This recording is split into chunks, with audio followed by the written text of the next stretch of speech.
reading from the Holy Gospel according to Matthew. After the Sabbath, on the first day of the week, when it was dawning, Mary Magdalene and the other Mary came to see the tomb. And behold, there was a great earthquake, for an angel of the Lord descended from heaven, approached, rolled back the stone, and sat upon it.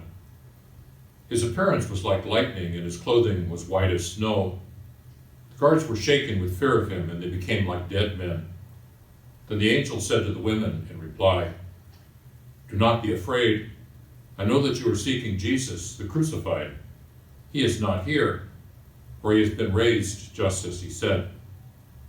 Come and see the place where he lay.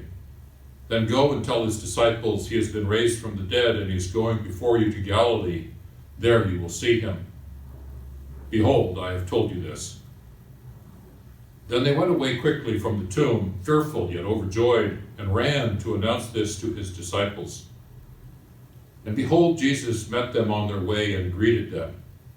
They approached, embraced his feet, and did him homage.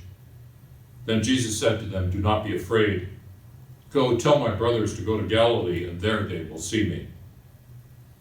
The Gospel of the Lord.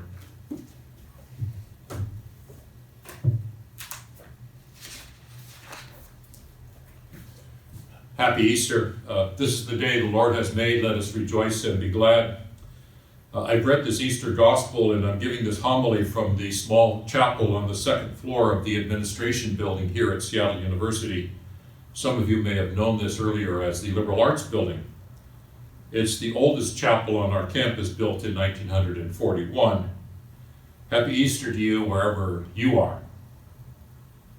Lent took care of itself, so to speak, this year without us having to do anything as we usually have to do because of the COVID-19 pandemic and our need to make sacrifices, to fast from being with friends or going out to dinner, to do penance and to live in service and care and worry and love for the affliction on our land and on our world, infecting our brothers and sisters, our loved ones.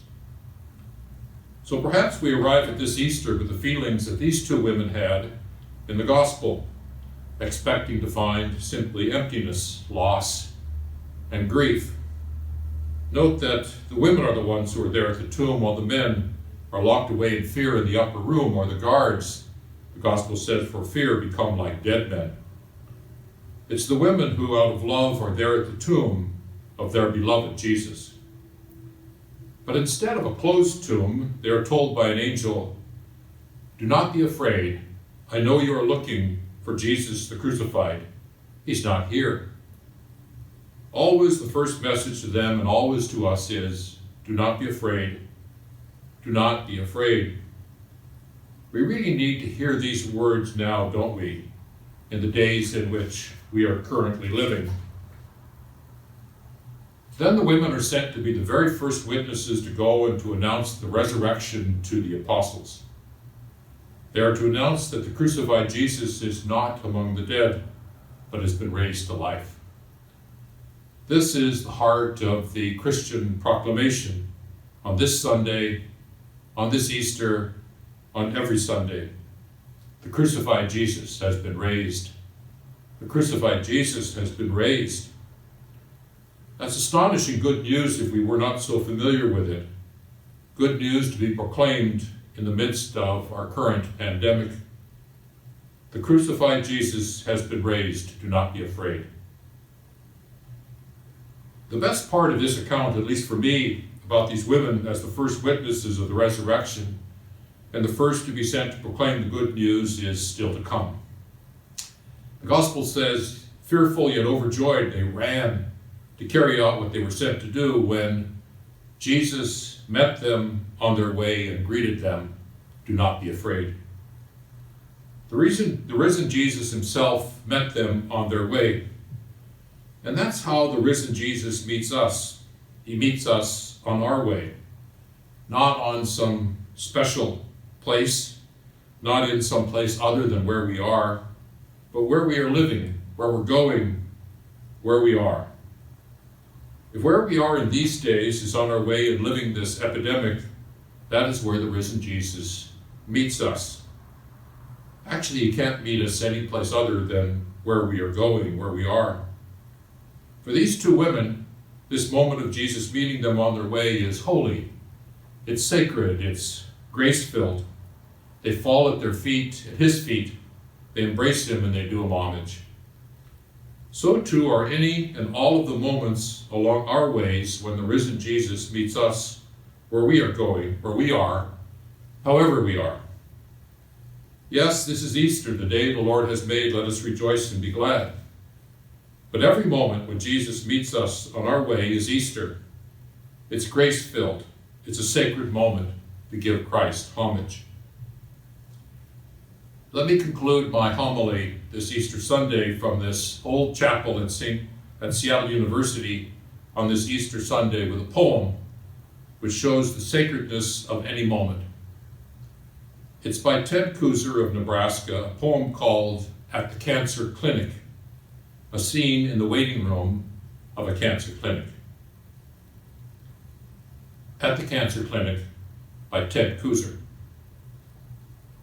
She is being helped toward the open door that leads to the examining rooms by two young women I take to be her sisters.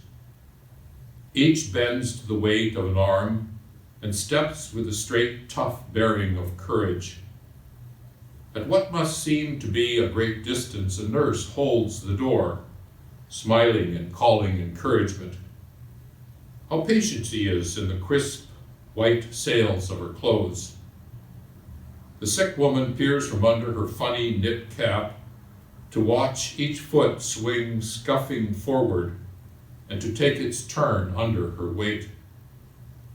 There's no restlessness or impatience or anger anywhere in sight. Grace fills the clean mold of this moment, and all the shuffling magazines grow still. Even in this scene of suffering, grace fills the clean mold of this moment. Each word counts. Grace fills the clean mold this moment.